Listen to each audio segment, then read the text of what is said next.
You can go live right from the camera, but this might not be the best way to live stream with the DJI Osmo Pocket 3. In this video, I'll show you 3 different ways you can use your Osmo Pocket 3 in your live streams.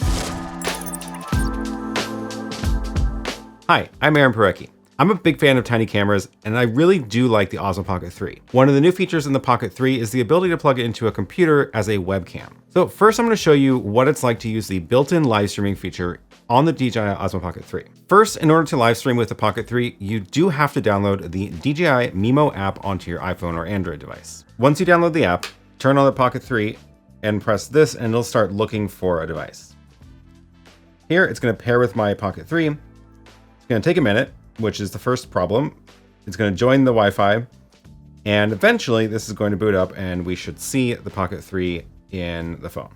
I'm doing this in real time so you get a sense of what it's actually like to use the iPhone app. There we go. Now we can actually start a live stream. So you scroll over here to the live stream section, choose where you want to go live. I'm going to choose YouTube for now. Start live stream settings. This is going to make me then log into my Google account, which I've already done once to test. And this also takes a while to set this up for some reason.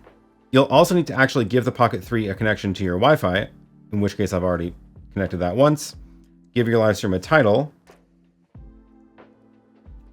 We'll do unlisted for now, stream at full HD, and I actually got logged out. I apparently need to log in again. So now we're gonna go connect to YouTube. I'm logged in and now I can start. Finally, I'm actually live on YouTube, except I'm not actually live. And that's the first problem with this method. Let me go show you the YouTube studio. Here I'm in the YouTube studio, and here is the stream that it created. It's called test. It is receiving data from the camera. However, I'm not actually live. Notice that it didn't check the auto start button, which is fine, but it also hasn't actually pressed the go live button. So to actually go live on YouTube, I have to then open up my video in the computer, wait for this to load and recognize the video feed. Sometimes YouTube glitches out and shows that again, even though it's already got a video feed. And now I can actually press the go live button. And just like that, I'm finally actually live. Again, the YouTube Studio doesn't always show you a real preview of what's going on, so let's go pop over to the actual video and see what it looks like. Looks good, I'm actually live on YouTube from the camera. So that was a bit of an ordeal, and even now that it's done, it's still got a couple of issues with this method. Remember, the Pocket 3 did connect to my Wi-Fi, which is good. The only saving grace here is that if the iPhone app crashes for some reason, or if I just put my phone to sleep, the stream doesn't stop. We actually are streaming from the Pocket 3 to the Wi-Fi that you've connected to.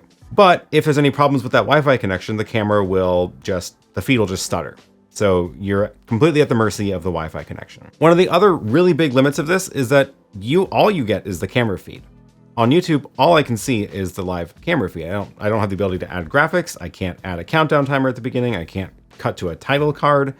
There's no flexibility. It's just the video feed. And it's really hard to tell when you're actually live on YouTube when you're using any of these kind of devices that stream directly to YouTube. I really prefer to have a countdown timer start, and that way I can test the stream. I can go look at it on YouTube. I can go take a look over here, see that I'm actually receiving the countdown feed on YouTube. And then eventually, once I'm ready, I can cut the camera away from the countdown timer, go live, and I know that I'm going live exactly when I'm ready to say hi. Another weird problem with this is as soon as I end the stream, if I go here and actually end the live stream, watch what happens to the phone. Live stream complete, great. And now I'm completely disconnected from the Osmo Pocket and I have to reconnect all over again. It's like starting from scratch. So honestly, it's not really that useful to go live from the Osmo Pocket directly to YouTube. A slightly better approach is to stream from the Osmo Pocket to an RTMP server in your studio, like the Magewell Pro Convert. The Magewell Pro Convert is a little box that has an Ethernet jack and either a SDI or HDMI port for output. This can convert video from a lot of different network protocols to a physical output like an HDMI or SDI port. Even though this device is called the NDI to SDI model, it actually supports a lot of other protocols other than NDI as well. And the important part for this video is that it actually has a built-in RTMP server. So you can push to this just the same as you can push to YouTube. Any device that you have in your studio that can push an RTMP feed to YouTube, you can then point it at this device instead. So I've already got one in the rack here. And if I log into the web interface, I can create an RTMP server and give it a stream key. You can just go make a new one, make it RTMP push, give it a name, give it a stream key, and it'll show up here.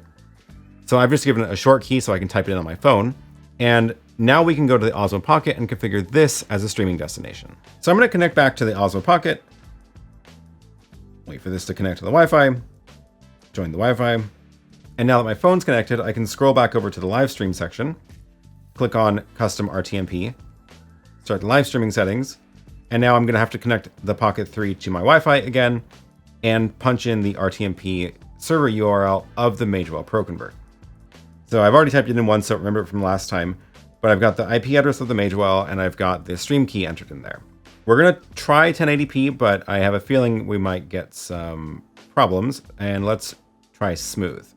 Start the live stream and then see how it goes. This is the feed from the Osmo Pocket 3 streaming over Wi-Fi into the Magewell Pro Convert that's in my rack there. Now the video feed might be a little bit stuttery because I still am at the mercy of the Wi-Fi connection from the Osmo Pocket 3. But the good news is this means that this video feed appears in the rack here just like any other camera. So now that the video feed's in the rack, I can add a title screen, I can add a countdown timer, I can add graphics, show comments over the top, and at the end of the stream, I can cut away to a title card. But this is choppy, so let's try 720 to see how that works. I'm gonna go ahead and end this live stream and start a new one, but the other problem is, of course, we have to go reconnect again from scratch.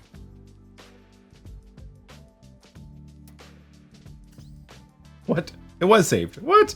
Okay. So this time I'm going to drop down to 720 and see how that works. Of course, it's going to be not 1080. Live stream is going, and let's cut over to the feed for the Pro Convert. So now we're looking at the 720 feed from the Pocket over Wi-Fi. Again, it's a little bit choppy still, not perfect, which is why I don't recommend this as the best option to live stream. This is a pretty constrained environment. I've got the Pocket 3 on the table here. The Wi-Fi hotspot is up in the corner of the room there, that little white circle on the wall. It's about as close as you can get to it, and I've got a pretty good environment here as far as Wi-Fi goes. There is some noise from the other neighbors' Wi-Fis, but it's about what you can expect in a city of any size. Let's get back to the main feed because this is too distracting. So the other problem I have with this is that even once you get it all up and running, even if you had a perfect Wi-Fi connection, you still have the problem that you are forced to set up the live stream in the Mimo app. And that means wading through all the delays of fiddling with the interface. And when the stream ends, it kicks you out completely and you're back to having to connect the device from scratch. Not a great experience, in my opinion. Why didn't it just stay connected? And one of the other frustrating things is that the continue live stream feature, you would think that it would just remember your settings and be able to push to the same server again. Unfortunately, it doesn't always work that way. So if I scroll down here and go into the settings and scroll all the way down to continue last live stream, it's at least letting me confirm the Wi-Fi name and the RTMP URL that it's going to stream to. That's great. And I can hit continue and it will start streaming to that server. So I didn't have to use a phone to start that. However, it forgets that info pretty quickly. I've tried this multiple times and I've gone back in and it said, oh, I don't remember any of the settings. Sorry, enter everything again. And then you're forced to go back to the phone and set it all up from scratch. So as cool as it is that there is a built-in RTMP feature in the Pocket 3, it's unfortunately not actually that useful in practice. But the good news is that they added a new feature in the Pocket 3, which is that it can actually be a webcam into a computer or other device. So if you take a USB-C cable, you can plug it into the back and then it'll just look like a webcam. Let's go through that really quick and see how that works. So I'm going to plug this cable in. It's already plugged into a device. Plug it in, and it's going to give me the option of either file transfer or use it as a webcam. So now that this is plugged into a device, it's showing me that it's a webcam at 30 frames a second. So in webcam mode, it's going to be tethered to the computer or device you're streaming from with a USB cable. So you'll probably want to get a long USB cable because the one that it comes with is not very long. At this point, you can plug it into your computer and stream from OBS, for example. Once it's connected to OBS, you can just go live like you would with any other camera connected into OBS. But there are other devices you can use to stream with USB webcams other than a computer. So if I take this USB cable and plug it into the YoloBox, I click webcam on the Osmo Pocket, and then it's showing up as a webcam, and there's the video feed. Now that I'm connected in here, I can cut to this just like it was a wired camera. So now that I've got the Osmo Pocket connected into the YoloBox over USB, this is a wired connection, so we shouldn't see any more stuttering like we did over Wi-Fi. On the YoloBox, I can combine this with other wired cameras like the other camera angles I've got in the studio here. And now I can cut to it just like any other camera. I can add graphics and overlays on the top, and I can stream to even multiple platforms. This means I can start my show with a countdown timer and I can actually go live right when I mean to. So one of the other cool things about USB webcam mode is that it does actually support active track. So if I double tap on my face, it should enable active track, and it should be then tracking my face as I move around, and the gimbal is following me. So it's really good that that actually works over USB as well, because that, again, sometimes those kinds of features get disabled when these kind of cameras get plugged in over USB. The webcam mode, of course, also works with the smaller YoloBox Mini, and it works with any other device that can take a webcam in over USB. It also works just as well over USB into the Magewell Director Mini. I can go over here, add a new camera, click on webcam 1, and here is the video feed coming from the Osmo Pocket. I'll save that, and now I can cut to this just like it was another wired camera over HDMI. Here's an HDMI camera, HDMI, and I've got the USB webcam. And if I wanted to, I could even mix the audio from the webcam as well. To do that, the one trick with the Director Mini is that you have to change the mic one to use the USB mic instead of the microphone jack. And now that we've got that selected, we've got audio coming in from the Pocket 3. So there you have it, 3 different ways to live stream from the Osmo Pocket 3. And as you can tell, the built-in RTMP feature is sadly not my favorite option. I hope someday they can improve the app or improve a couple of these little features that make it not exactly right. Until then, at least the webcam mode is super solid. I've got another video on my channel comparing the Osmo Pocket 3 to the older model, the 2, which I was also a big fan of. So take a look at that if you're interested. And please give this video a thumbs up if you enjoyed it. And as always, thanks for watching, and I'll see you in the next one.